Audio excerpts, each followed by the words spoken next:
Boa noite. Boa noite a todos. Em nome da DASE, da GeneOne, eu gostaria de dar as boas-vindas a todos vocês.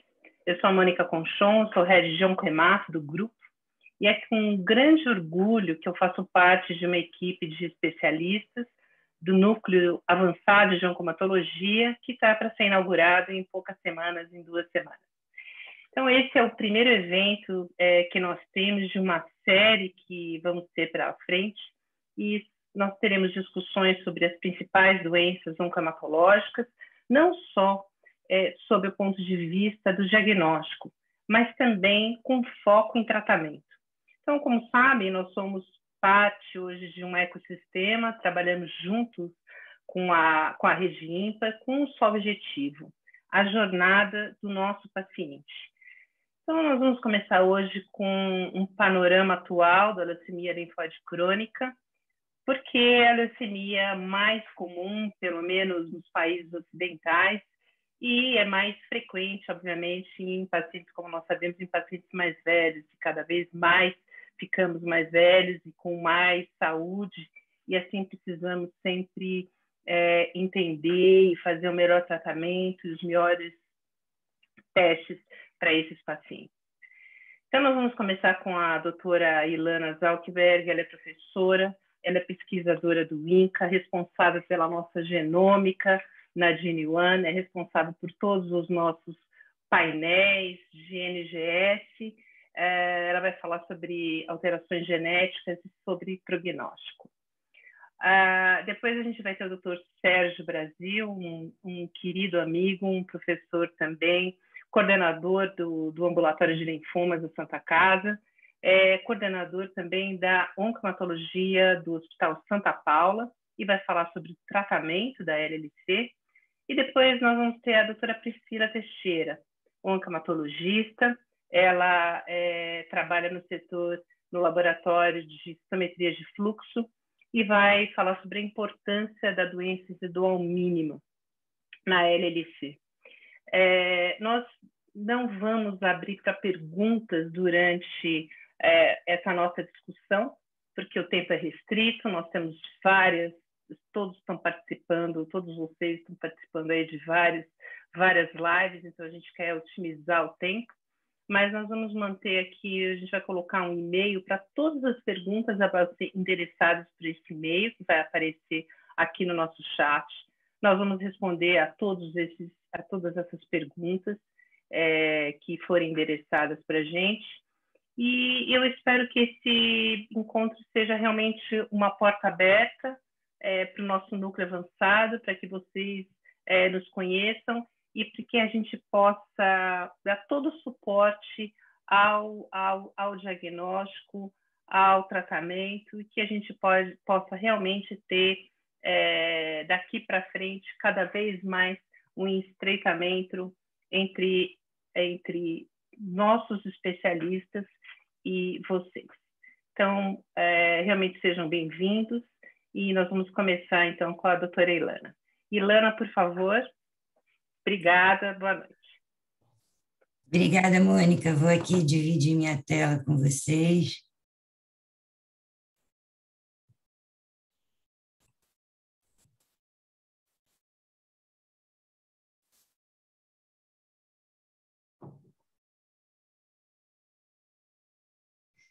Só um minuto.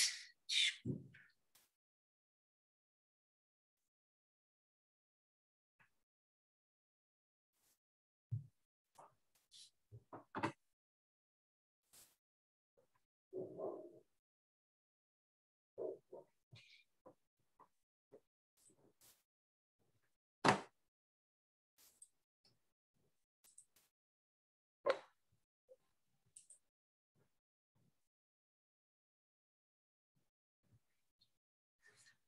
Boa noite, vocês estão me ouvindo?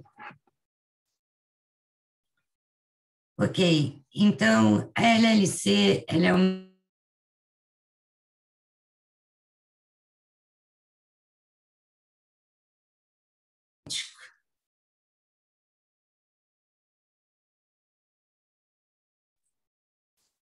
Vocês estão me ouvindo?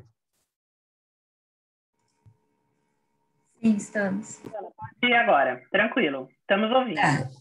Tá bom. Então, desculpa. Então, a LLC ela é uma doença heterogênea, tanto do ponto de vista clínico e também do genético. E é por isso que é tão importante o estabelecimento do prognóstico num paciente com LLC. As alterações genéticas, elas são biomarcadores de prognóstico. Painéis de sequenciamento massivo e paralelo contra alvos específicos, ou seja, painéis de NGS, estão hoje já na clínica. A maior sensibilidade conferida por essas técnicas, ela permite antecipar a resistência a terapias-alvo e, dessa forma, criar uma janela de oportunidade de intervenção terapêutica. Entretanto, o valor de mutações subclonais detectadas, o valor prognóstico dessas mutações subclonais detectadas pelo NGS ainda não é tão claro. Os testes genéticos que estão hoje na rotina clínica são o FIS, a detecção de mutações em TP53, e a detecção do status mutacional do IGHV.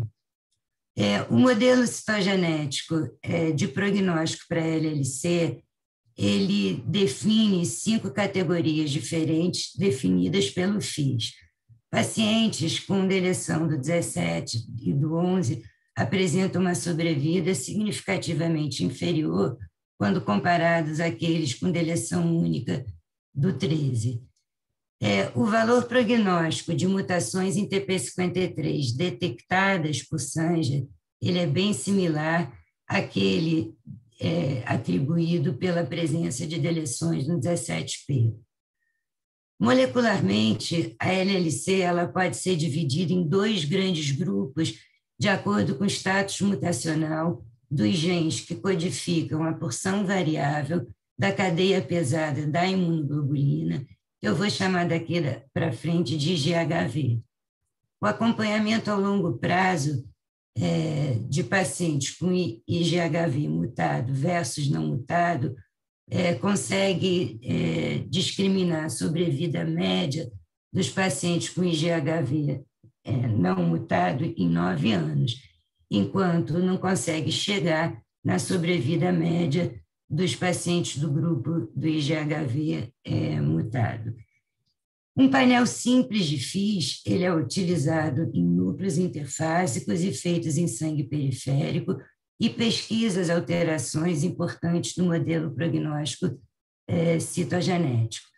Pesquisa a deleção do 11, local do gene ATM, que confere um prognóstico intermediário para ruim. A trissomia do 12, que ocorre em 10 a 20% dos casos da LLC, cujo prognóstico hoje está em debate. A deleção do 13 é a alteração mais frequente, ocorrendo em 55% dos casos e atribui o melhor prognóstico. Deleção do 7, a localização é o local onde está o gene TP53, ele está presente em 5 a 10% dos casos e atribui o pior prognóstico. O FIS normal ocorre em 10 a 20% dos casos, conferindo o prognóstico intermediário. As alterações citogenéticas elas devem ser avaliadas ao diagnóstico ou antes do início do tratamento. Então, as recomendações do Consórcio Internacional para a LLC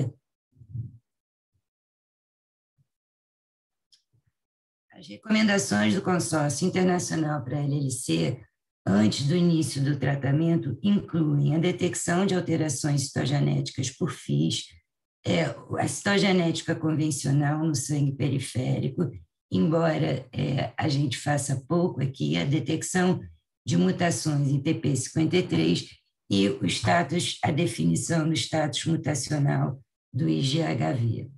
O Índice Prognóstico Internacional para a LLC é um modelo de pontos de 0 a 10 preditivo da sobrevida global em 5 anos de um determinado paciente. Então, os parâmetros considerados integrados para compor esse índice são a mutação ou deleção do 17P, o status IgHV não mutado, níveis séricos de beta-2 microglobulina, idade e estadiamento clínico. A discriminação dos pacientes com LLC, de acordo com esses parâmetros, consegue discriminar grupos com sobrevida bastante distintas.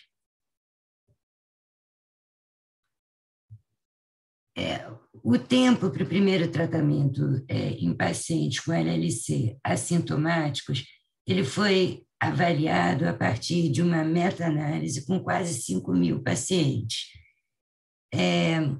3 covariáveis se mostraram associadas de forma independente e consistente com o tempo do primeiro tratamento, ou seja, o status IgHV não mutado, linfonodos palpáveis e uma contagem de linfócitos maior do que 15 vezes 10 a 9. Então, integrando esses parâmetros, podem ser construídos 3 grupos prognósticos, aonde 8,4% dos grupos de baixo risco, do grupo de baixo risco, precisam de tratamento depois de 5 anos, no intermediário, 28,4%, e no de alto risco, 61,2% dos pacientes. Então, a quantidade de mutação dos genes, eu não estou vendo a minha tela direita. A quantidade de mutação nos genes IgHV discrimina 2 grupos, IgHV mutado e o IgHV não mutado.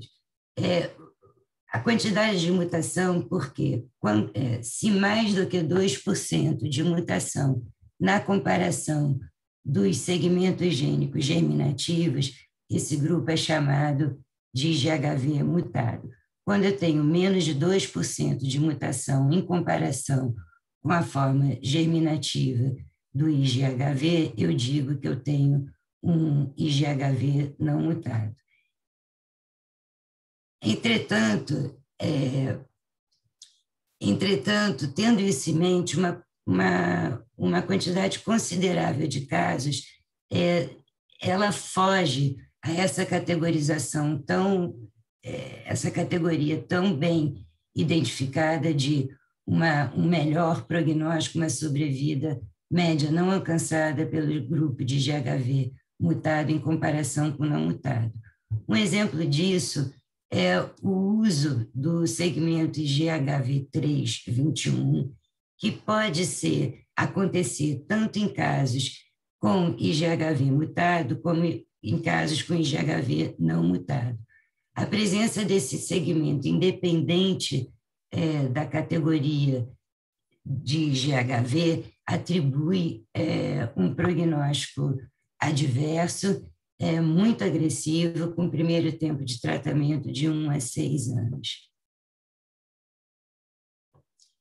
Então, para avaliar melhor a heterogeneidade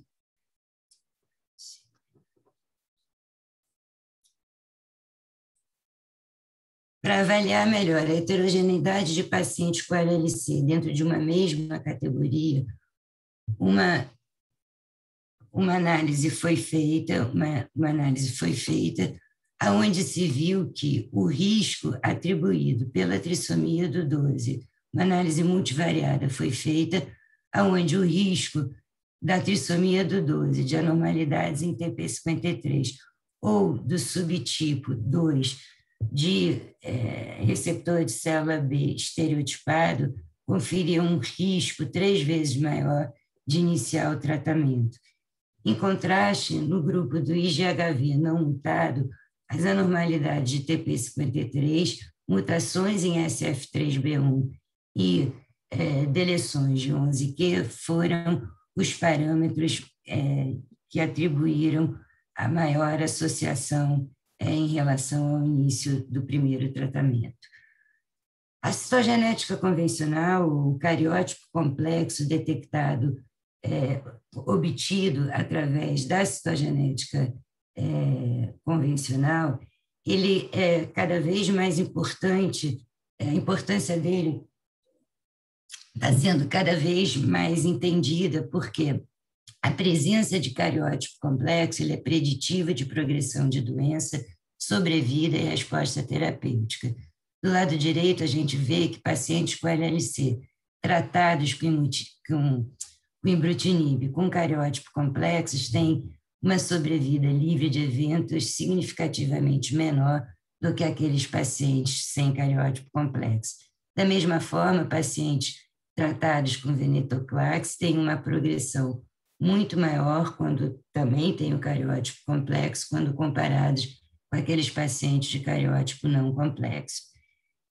A citogenética hoje, feita com esses novos mitógenos, ela é muito diferente de antigamente, ou seja, a gente é capaz de obter um cariótipo em cerca de 67% dos casos, e eu tenho certeza que o Sérgio vai discutir qual é a definição de cariótipo complexo. Uma definição simples é aquele que apresenta mais de 3 alterações. Entretanto, a gente sabe que o número de alterações fortalece mais ou menos o prognóstico adverso atribuído por um cariótipo complexo. A pesquisa de mutações em TP53 ela deve ser feita antes da primeira terapia e de cada terapia subsequente. Ela deve ser feita em sangue periférico e deve analisar toda a região exônica do TP53, e o padrão ouro para análise da mutação em TP53 é o sequenciamento de sangue.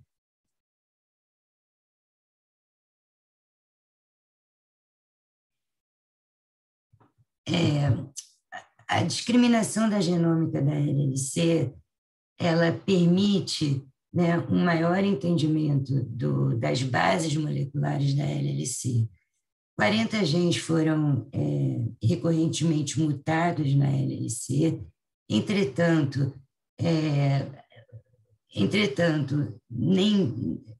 nenhuma alteração, nenhuma mutação driver predomina na LLC, como a gente vê, por exemplo, na LMA.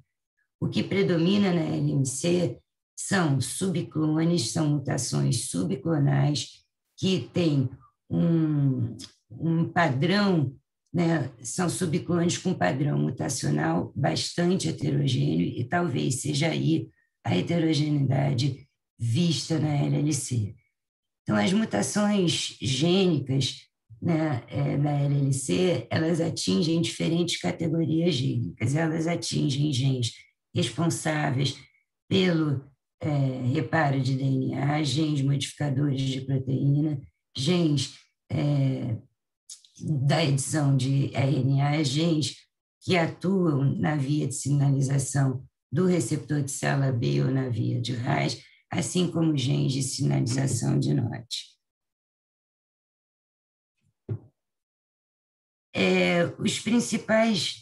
Os genes recorrentemente mutados e clinicamente relevantes na LLC são o SF3B1, presente em 10 a 15% dos casos, e cada vez mais uma relevância clínica adversa. As mutações em NOT, que conferem um prognóstico intermediário, e é importante porque pacientes com mutação com NOT não revelam benefício na terapia com rituximab. As mutações em BRCA, elas ocorrem em 5% dos casos e 25% dos casos refratários à fludarabina, e modelos prognósticos que, na verdade, integram alterações citogenéticas com mutações gênicas, eles, na verdade, conferem um prognóstico mais apurado quando comparado com aqueles que utilizam só a citogenética. A gente sabe que alterações do TP53 estão associadas a maior risco de progressão. A gente sabe que no paciente refratário a frequência das mutações aumenta. Entretanto, a gente ainda não sabe qual o valor prognóstico de mutações subclonais em TP53. Esse trabalho é bastante interessante porque ele mostra que de 85 mutações em TP53, 60% delas não puderam ser detectadas por Sanger. Por quê? Porque elas eram mutações subclonais, elas tinham uma frequência alérica muito baixa.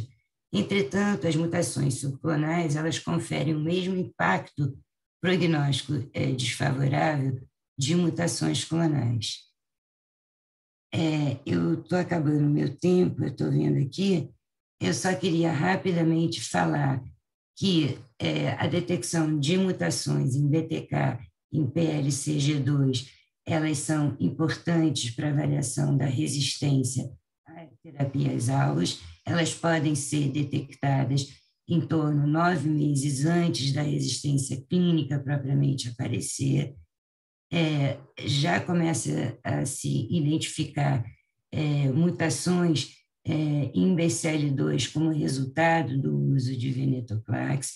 E só para acabar, apresentar para vocês um painel gênico, um painel NGS que a gente está lançando atualmente, é um painel gênico composto por 54 genes clinicamente relevantes. Vocês vão ver que eles contêm todos os genes que a gente falou aqui, o BIRC3, SF3B1, NOT, TP53, além dos genes aonde ocorrem as mutações que conferem resistência às novas modalidades. Então, tendo falado isso, eu vou agradecer e passar a apresentação para o Dr. Sérgio. Obrigada. Obrigada, Ilana. Obrigada. Sérgio, bem-vindo.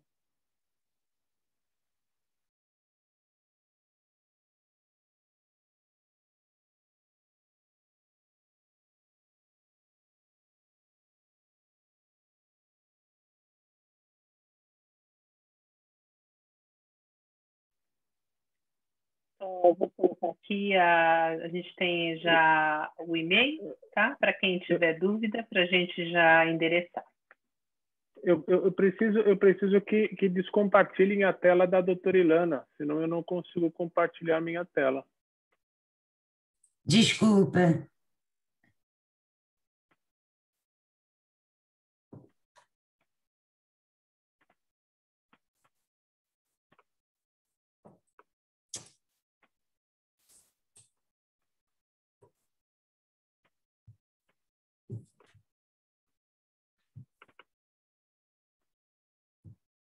Ok, vocês veem a minha tela? Tá, estamos vendo bem. Vendo Então tá bem. Então tá ótimo. Eu agradeço a oportunidade e o convite da doutora Mônica e estar diante de um grupo tão seleto para poder falar de um assunto que também me causa bastante gosto em falar. Então vamos falar a respeito da LLC na prática clínica. A gente vai abordar alguns pontos chaves, que são os conceitos para o tratamento, a imunoquimioterapia, o uso dos inibidores do BCR, o inibidor do BCL2 e os novos desafios para a LLC nesse momento. Então, vamos começar a falar a respeito dos conceitos para o tratamento. Então, a LLC é a leucemia mais comum do adulto, são cerca de 20 mil casos por ano, a mediana de idade é ao redor de 70 anos, e a gente percebe que, à medida que o tempo vai passando, existe um aumento da frequência de pacientes com LLC, sempre com uma predominância um pouco maior de homens. É uma doença que tem uma mediana de sobrevida de pouco mais do que 10 anos, o que significa que metade dos pacientes vão morrer antes dos 10 anos e metade dos pacientes vão morrer após 10 anos de diagnóstico. E a grande questão é quem vai viver mais, quem vai viver menos. E aí, para responder essa questão, é como fazer para melhorar a sobrevida global. E a resposta, basicamente, é melhorando o tratamento e conhecendo melhor a doença. E esse conhecendo melhor a doença significa um conhecimento biológico da doença. Lembrando que a leucemia linfocítica crônica é conhecida como a doença dos terços. Então, a aplicação prática da biologia para a prática clínica já começa aí. Quer dizer, por que a doença dos terços? Porque 1/3 dos pacientes vão chegar para nós e nós não vamos precisar fazer absolutamente nada durante toda a evolução do paciente. Um terço dos pacientes, em algum momento, será necessária a introdução de tratamento, e o último terço dos pacientes, o paciente vai chegar e nós obrigatoriamente precisamos iniciar o tratamento. E por que isso acontece? Isso acontece porque existe uma evolução, como a doutora Ilana já colocou, uma evolução clonal, uma evolução genética da célula da leucemia linfocítica crônica. Desde a sua origem, ali como uma situação pré-neoplásica, uma linfocitose B monoclonal, até ela se tornar uma leucemia linfocítica crônica resistente ou evolução para um linfoma mais agressivo, conhecido como uma síndrome de Richter. A melhora do tratamento desses pacientes aconteceu gradativamente nos últimos 30, 40, 50 anos. Então, a gente sai de uma época em que se usava apenas e tão somente clorambucil e, no início de 2010, vai para uma imunoquimioterapia. E a gente percebe que, até este momento, há um ganho de sobrevida desses pacientes. Então, uma das respostas, que seria a melhora do tratamento, ela já consegue aparecer no começo dos anos 2010. A partir de que ocorre, ou paralelamente ao que ocorre a melhora do tratamento, também ocorre uma melhora da biologia, um melhor conhecimento da biologia da doença. Então, conforme a doutora Ilana disse, a gente hoje sabe a importância da análise genética desses pacientes, a análise molecular desses pacientes, o status mutacional do linfócito que dá origem à leucemia linfocítica crônica. Consequentemente, na prática clínica, a gente tenta, ao melhor possível, conhecer a biologia do doente e aplicar isso na prática clínica.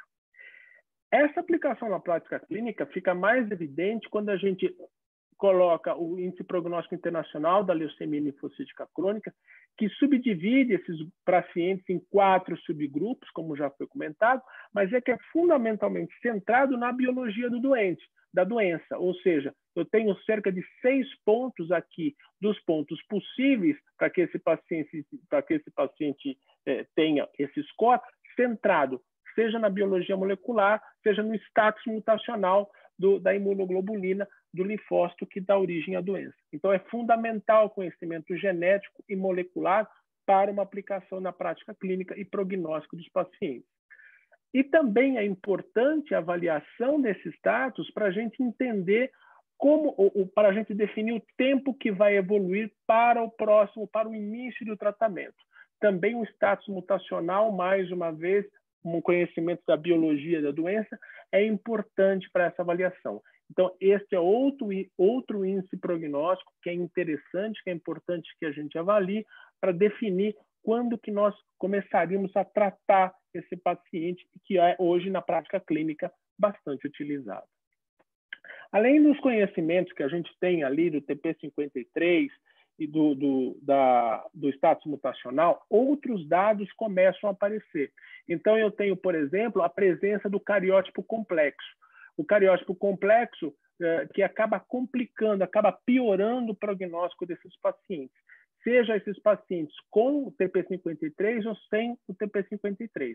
Então, a gente tem até uma subdivisão dessa complexidade cariotípica. Ela será baixa quando ela for até 3 alterações, ela será intermediária quando ela for de 4 alterações, e uma complexidade cariotípica elevada quando ela for de 5 alterações ou mais. Então, a gente percebe que quanto maior a complexidade cariotípica, isso também leva a um pior prognóstico dos pacientes. Futuramente, provavelmente, muito brevemente, a avaliação dessa complexidade cariotípica também vai estar inserido na prática clínica. Assim como essa complexidade cariotípica também vai estar inserida no contexto do status mutacional do gene da imunoglobulina.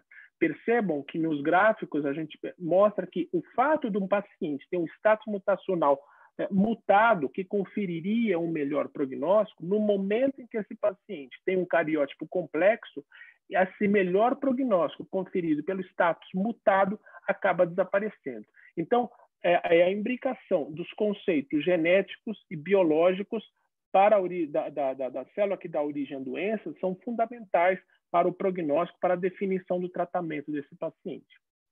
Outro dado importante que começa a se comentar bastante é que nem todo status mutacional mutado é, de fato, entre aspas, favorável. Esse subtipo 2, que já foi colocado pela doutora Ilana, confere para esses pacientes um pior prognóstico. A gente pode ver aqui na linha verde um prognóstico muito desfavorável. Então, nem todo status mutacional mutado é favorável. Ou seja, a gente também tem que acabar conhecendo melhor a biologia e muito brevemente isso vai acabar sendo inserido na prática clínica.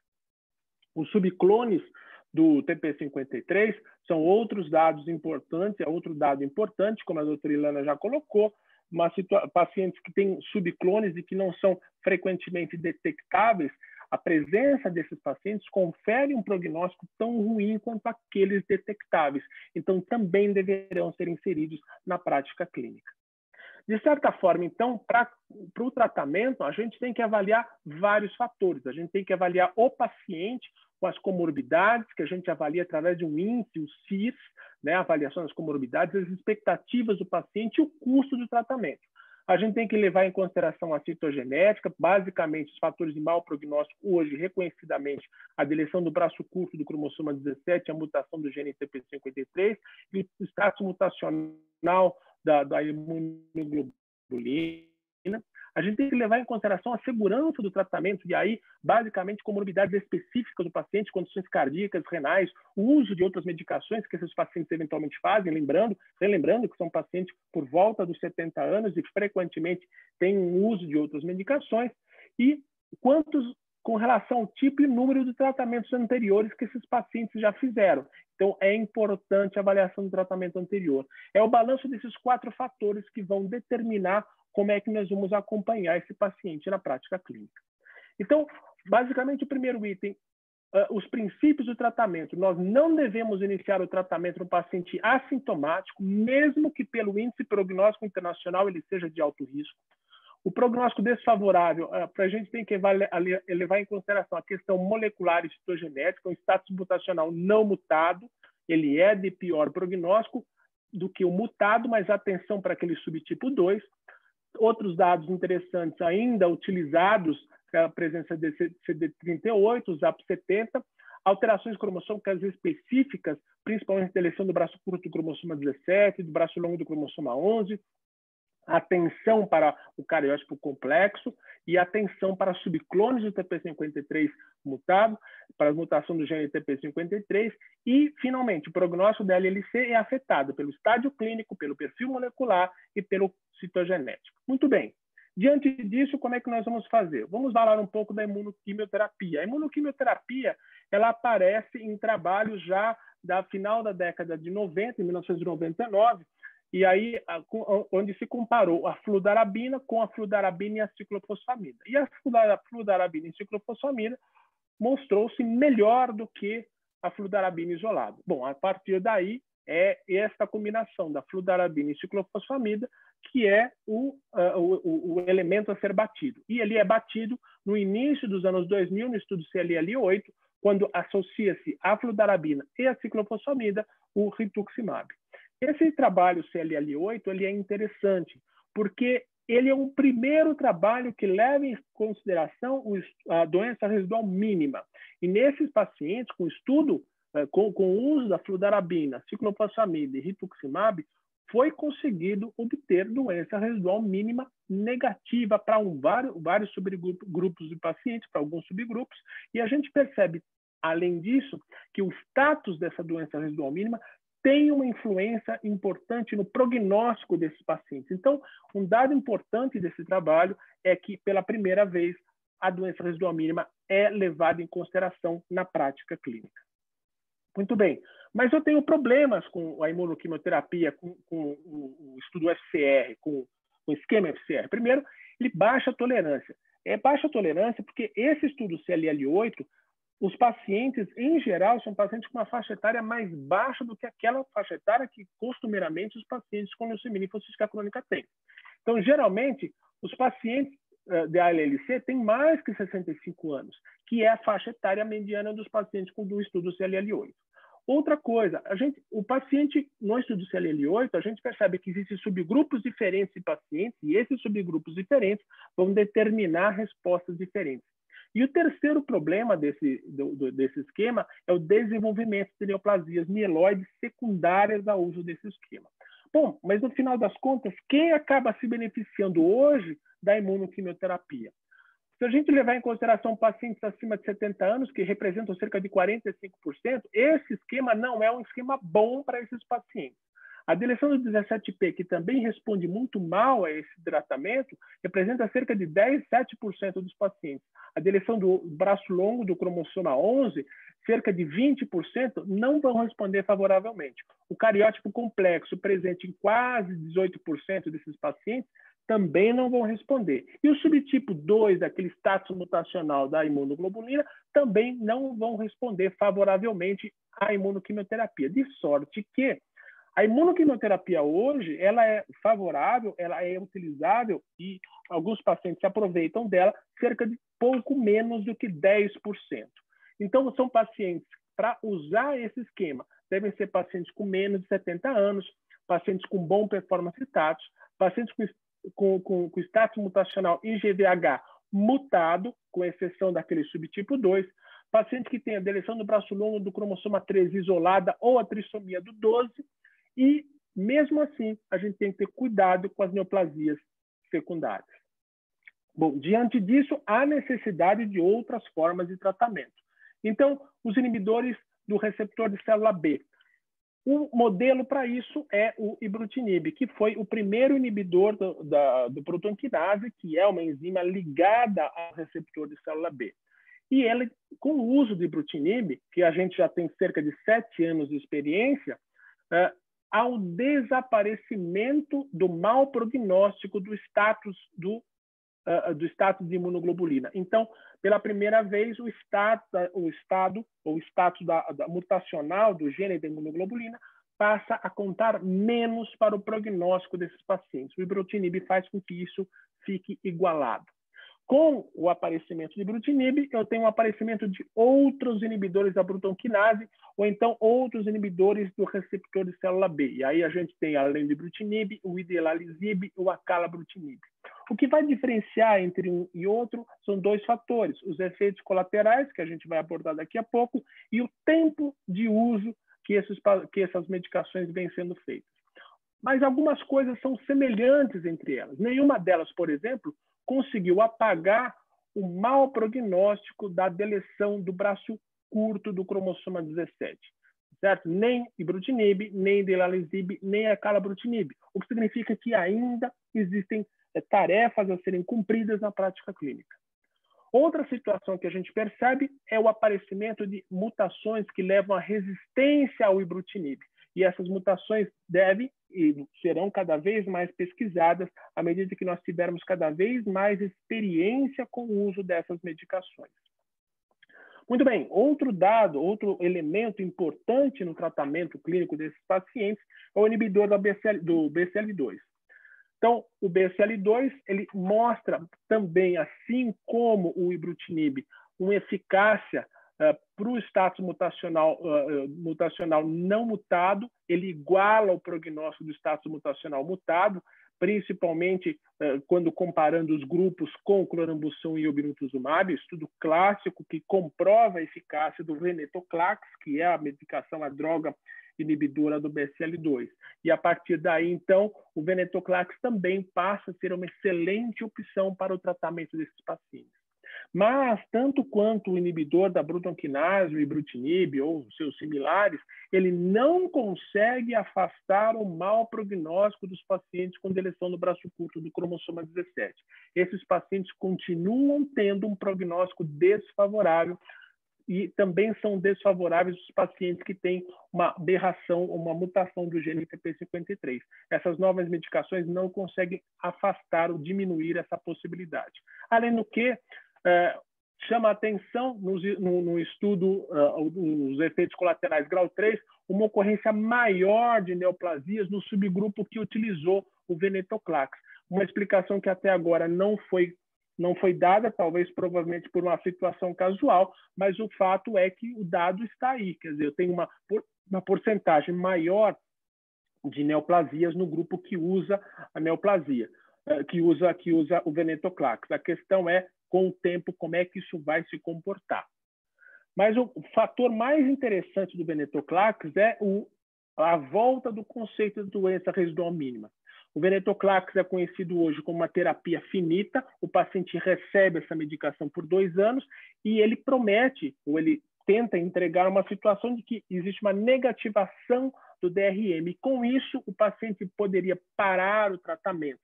Boa parte desses pacientes acabam não evoluindo ou demorando mais para evoluir progressivamente para uma recidiva, ou seja, tem um aumento do tempo para o próximo tratamento.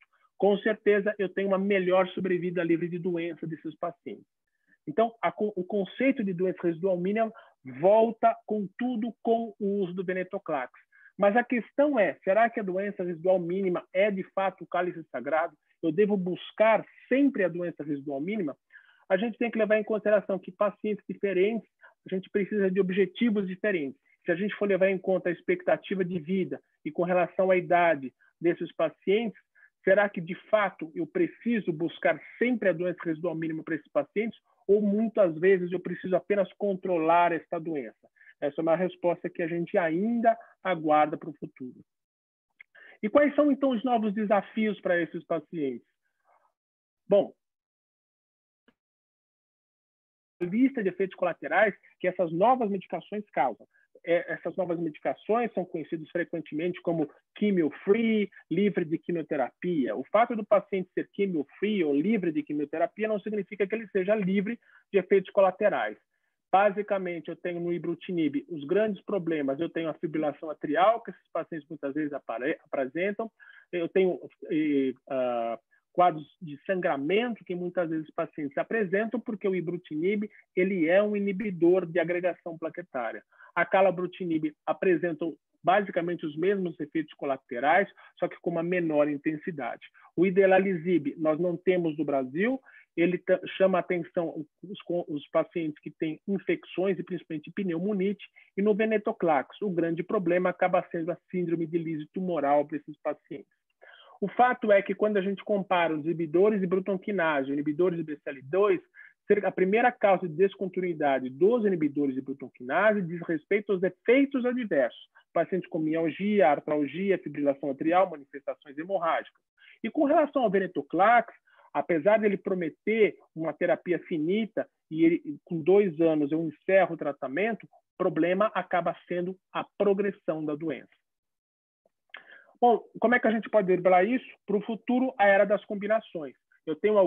Existem alguns estudos que foram feitos e que estão em andamento. O primeiro estudo Captivate, que associa o ibrutinib com venetoclax, né, nessa dose, são 164 pacientes, e o que se consegue é que a doença residual mínima indetectável, profunda e sustentável, em primeira linha de tratamento com leucemia linfocítica crônica e que, inclusive, pacientes de alto risco conseguiram.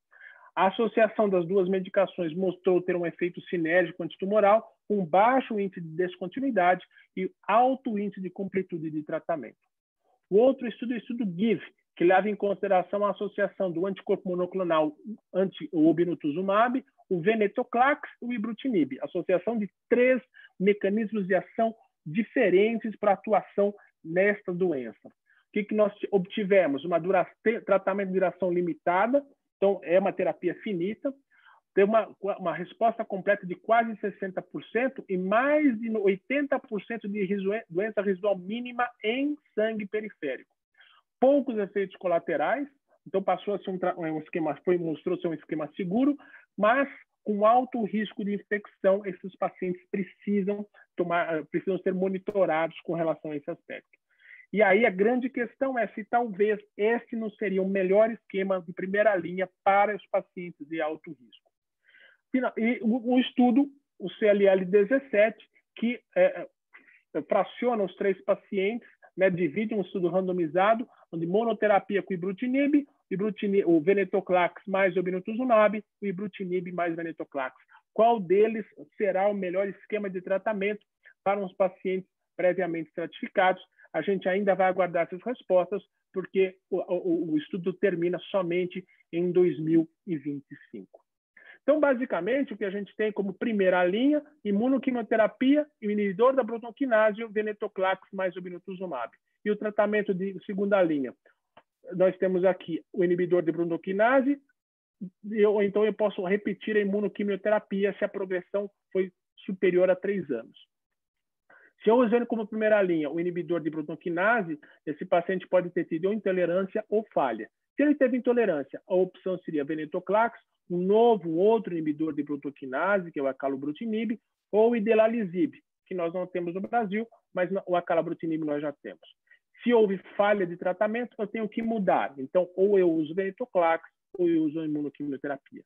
E se por acaso, na primeira linha, foi utilizado a venetoclax mais obinutuzumab, como segunda linha, eu posso usar o inibidor de bronquinase ou outras opções, como imunoterapia, imunoquimio ou idelalisib. Ou então, eu posso até repetir o venetoclax se a resposta anterior for longa e o BSL2 não for mutado. Últimas 2 slides, apenas para falar, não tem como deixar de falar com relação ao COVID e os pacientes com leucemia linfocítica crônica. Quais são os fatores que se relacionam com a mortalidade desses pacientes que têm quando pegam COVID? 2 fatores são importantes: a idade desses pacientes e a quantidade de comorbidades, o índice CIRS desse paciente. Esses 2 fatores são importantes, preditores de resposta, preditor de mortalidade para os pacientes com leucemia linfocítica crônica que acabam tendo o COVID.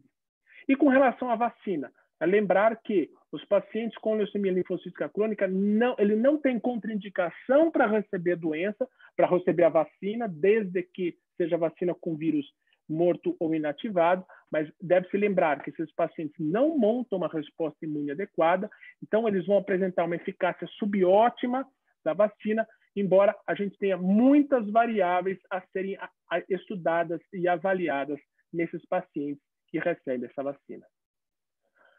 Então, finalmente, quais são os objetivos do tratamento dos pacientes com leucemia linfocítica crônica? Prolongar a sobrevida, mas não podemos esquecer de melhorar a qualidade de vida.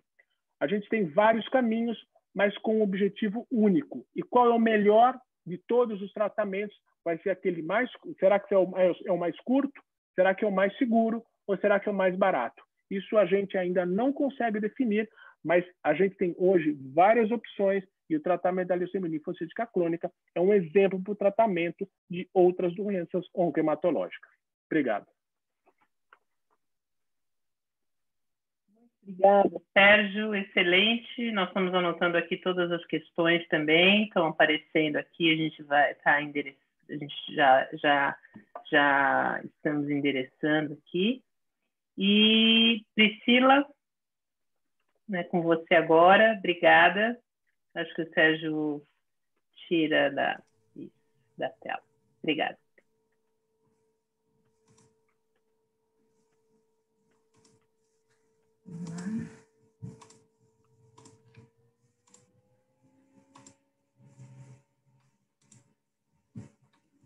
Boa noite a todos. Vocês veem minha tela? Sim. Sim, está vendo e ouvindo, Priscila. É um prazer estar aqui com vocês hoje para falar um pouquinho de doença residual mínima na leucemia linfocítica crônica. A doença residual mínima, então, faz o estudo da detecção das células doentes através de técnicas de citometria de fluxo e biologia molecular em amostras de sangue periférico e medula óssea.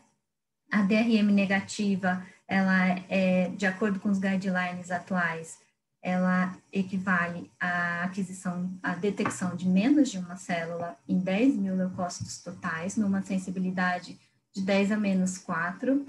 E com os novos medicamentos surgindo na LLC, a gente tem visto respostas clínicas mais profundas e, com isso, o aumento do uso da DRM.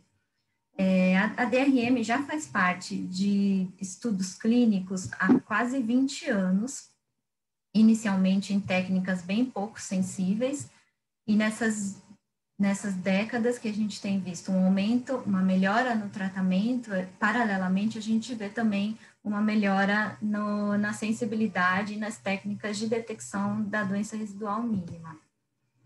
Então, a doença residual mínima, ela pode ser estudada através de citometria de fluxo, biologia molecular. O cálculo da sensibilidade do limite inferior de detecção é feito com 500 mil eventos adquiridos na citometria de fluxo. As técnicas também, com o passar do tempo, elas vêm adquirindo melhor sensibilidade, vem se aprimorando. Atualmente, a citometria de fluxo possui uma sensibilidade perto de 10 a menos 5, com uma aquisição de mais de 1 milhão de eventos totais. E a biologia molecular vem também adquirindo fatores para melhorar uma sensibilidade que inicialmente era de 10 a menos 2, e com a aquisição de primers específicos do paciente, mais habilidade quantitativa e atualmente o sequenciamento genético do clone do paciente, a sensibilidade chegando a 10 a menos 6. Então, todas as técnicas têm as suas vantagens, as suas desvantagens, cada uma vai ser escolhida pelo serviço de acordo com a sua realidade. Em relação às vantagens, na citometria de fluxo ainda é um tempo curto para o resultado e também mais disponível, enquanto nas técnicas de biologia molecular, essa análise objetiva é uma vantagem. E em relação a desvantagens, a citometria de fluxo tem a necessidade de uma amostra recente, uma amostra fresca, e é muito dependente da experiência do analista, enquanto as técnicas de biologia molecular ainda têm como desvantagem um alto custo e uma disponibilidade mais baixa. Então, como a gente tem visto com as novas medicações, respostas mais profundas e mais frequentes à pesquisa de DRM, chega a ser comum, chega a ser mais óbvio a gente se perguntar se vale a pena a gente fazer pesquisa de doença residual mínima nesses pacientes e se a doença residual mínima mais profunda poderia ser igual à cura. E também se aquele paciente que faz uma DRM negativa no meio de um tratamento, se ele poderia ter maior benefício com mais ciclos de químio, aprofundando mais essa doença residual, ou se seria indiferente, né? Então, a gente teria como saber se esse paciente poderia parar no tratamento antes, ou se ele receberia o benefício de continuar o tratamento até o final, e assim a gente evitaria toxicidade cumulativa desses tratamentos e também reduzindo o custo financeiro. Alguns estudos já ajudaram a gente a responder algumas dessas perguntas. Eu vou citar aqui alguns deles que já foram expostos aqui, mas agora vamos olhar esses estudos de um ponto de vista um pouco diferente, né, a partir dos dados da doença residual mínima. Como o Dr. Sérgio comentou, o CLL8 foi o primeiro estudo a usar a DRM negativa, a associar essa DRM com sobrevida livre de progressão e sobrevida global, né? Então, os pacientes que tinham as medidas de doença residual mínima, tanto no sangue quanto na medula, tiveram, sim, uma sobrevida de progressão, livre de progressão sobrevida global maiores e reduções mais profundas na DRM com tratamento associado ao anticorpo monoclonal. Esse estudo dos pacientes que apresentavam comorbidades prévias, a DRM foi estudada através da biologia molecular, e mesmo assim, os pacientes que tinham o uso do obinutuzumab apresentavam taxas maiores de doença residual mínima negativa, e com isso também uma evolução mais favorável da doença. O estudo do grupo do MD Anderson, que fez uma avaliação do ibrutinib associado não com rituximab, incluiu os pacientes de alto risco e tinha a análise da DRM feita através de morfologia e citometria de fluxo, no qual o resultado era a porcentagem de células doentes no sangue, porque o ibrutinib é uma medicação que leva a poucas taxas de doença residual mínima negativa, né? Então, eles viram que, além dos pacientes os pacientes que tinham usado o rituximab e os que não tinham usado, eles tiveram sobrevidas semelhantes, mas os pacientes que fizeram uso do rituximab, eles tinham respostas de DRM mais profunda e mais precoces. Então, eles sugerem que o paciente que teria uma leucocitose importante ou até sintomas importantes da doença, eles poderiam se beneficiar com o acréscimo do rituximab. O estudo Helios, então, fez também uma avaliação da DRM nos pacientes que usavam bendamustine e rituximab associado não ao ibrutinib, e eles viram que os pacientes que fizeram uso do ibrutinib comparado com o placebo, eles também tiveram essa melhor resposta e melhor sobrevida livre de progressão, independente do nível de DRM que eles tiveram comparado com o placebo. O estudo Murano é um estudo que fez uma comparação entre técnicas de DRM, de biologia molecular e citometria de fluxo, e também comparação entre amostras de sangue periférico e de medula. E foi visto que eles eram muito bem comparados, muito bem associados, com resultados semelhantes. E também mostrou que as taxas de DRM indetectável, no caso com o uso do venetoclax, foram maiores, né? E também mostrando que nesse caso DRM indetectável, ela estava relacionada à sobrevida livre de progressão, independente da resposta clínica do paciente, do tratamento que ele tinha feito e do risco molecular que ele apresentava. E no follow-up de 10 meses, os pacientes que usaram o venetoclax e tinham DRM negativa, poucos apresentaram uma doença detectável e desse grupo só um paciente teve progressão de doença. O estudo Clarity, ele usou a DRM, o resultado de DRM, na suspensão do tratamento do paciente. Então, o paciente que tinha DRM negativa, usando ibrutinib e venetoclax, no mês 8, era feita a suspensão do tratamento no mês 14. O paciente que tinha DRM negativa no mês 14 e ou no mês 26, a suspensão do tratamento era no mês 26, e aquele paciente que mantinha DRM após o mês 26, ele era suspenso o venetoclax e mantinha o ibrutinib até a progressão. E o estudo mostrou que o venetoclax, ele aumenta a taxa de resposta, com respostas também mais profundas, e conclui que a DRM pode ser usada, assim, como um guia no caso da suspensão do tratamento. Esse outro estudo, o CLL4, ele usou pacientes com comorbidades e fez uma observação longitudinal da cinética da DRM desses pacientes. A DRM foi estudada por biologia molecular nesses pacientes, um estudo sequenciado, e viram que o paciente que fez o uso do venetoclax, ele teve maiores respostas e respostas mais profundas, e também que esse benefício foi mantido nesses 2 anos de estudo. Enquanto o paciente que usou o clorambucil com obinutuzumab teve maiores taxas de recaída, tudo detectado através do estudo da DRM.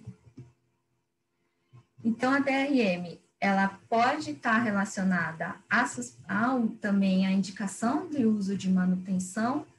Esse estudo mostrou que, apesar de ser um estudo pequeno, nos pacientes que fizeram tratamento com fludarabine e rituximab, aqueles que tinham DRM positiva no final do tratamento, eles receberam consolidação e manutenção com rituximab.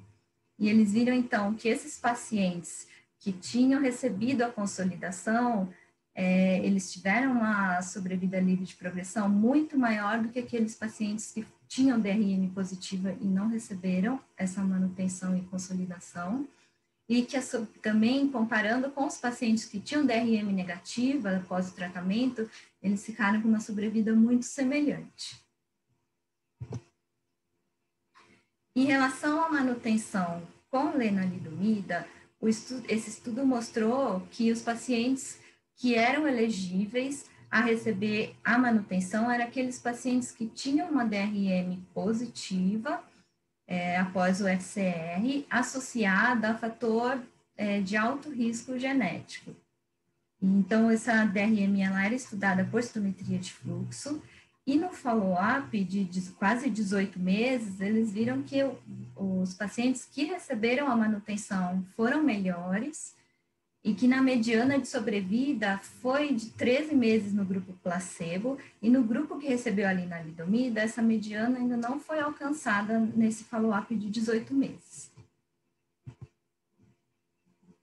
Então, e usar DRM em relação à redução do tratamento, né? Mais um estudo mostrou que os pacientes que fizeram FCR no follow-up de 28 meses, aqueles pacientes que tinham DRM negativa no 3º ciclo ou no 6º ciclo, ou seja, DRM negativa na metade do tratamento ou no final do tratamento, eles tiveram sobrevidas livres de progressão e sobrevida global muito semelhantes, né? E o interessante desse trabalho também é que, além de mostrar que a DRM negativa estava associada a maiores sobrevidas, mostra que o GVH mutado e a trissomia do 12 são fatores independentes também na sobrevida. Esse estudo fez uma análise da significância estatística da relação da DRM com o prognóstico.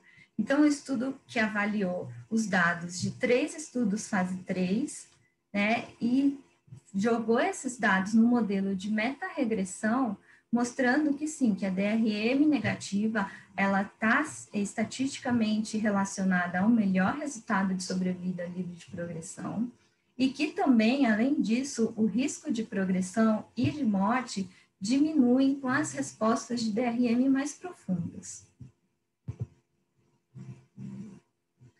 Esse estudo interessante que ele mostrou um nível de resposta mais profundo usando citometria de fluxo com 10 cores e aquisição de mais de 1 milhão de eventos, e chegando a uma sensibilidade de 10 a menos 5. E ele evidenciou que sim, que a DRM, quando ela se mantém positiva, ela está relacionada a menor sobrevida livre de progressão, independente da resposta clínica e também independente do status mutacional do gene IGHV. E que a resposta mais profunda, ou seja, a alta sensibilidade, traz sim informação prognóstica adicional, além da sensibilidade standard, que é a mais utilizada dos guidelines atuais, que é de 10 a menos 4. Em relação a novas terapias, né, e também em relação à aquisição em medula ou em sangue, o que é melhor, o que parece ser comparáveis ou não. Esse estudo fez uma aquisição de TRM tanto em medula quanto em sangue, comparou os 3 principais estudos e viu que a aquisição em sangue periférico e em medula é muito igual, um equivale muito ao outro, mas tem alguns dados que mostram que a DRM, quando ela está detectável na medula, quando a DRM ela tem uma resposta profunda no sangue, ela ainda pode ser detectável na medula. Então, que os clinical trials devem sim confirmar a doença residual mínima negativa no sangue, tem que ser confirmada na medula. E que quando essa resposta profunda no sangue se mantém por mais de 6 meses, aí é uma alta probabilidade da resposta na medula estar negativa. Então, em clinical trials que buscam as remissões profundas, eles devem sim incluir pesquisa de DRM, né? Os dados que existem agora os dados disponíveis já são suficientes para o uso de DRM como endpoint desses estudos clínicos, né? A DRM ela pode ser usada no licenciamento precoce de drogas, nos quais os dados de sobrevida só estarão disponíveis posteriormente.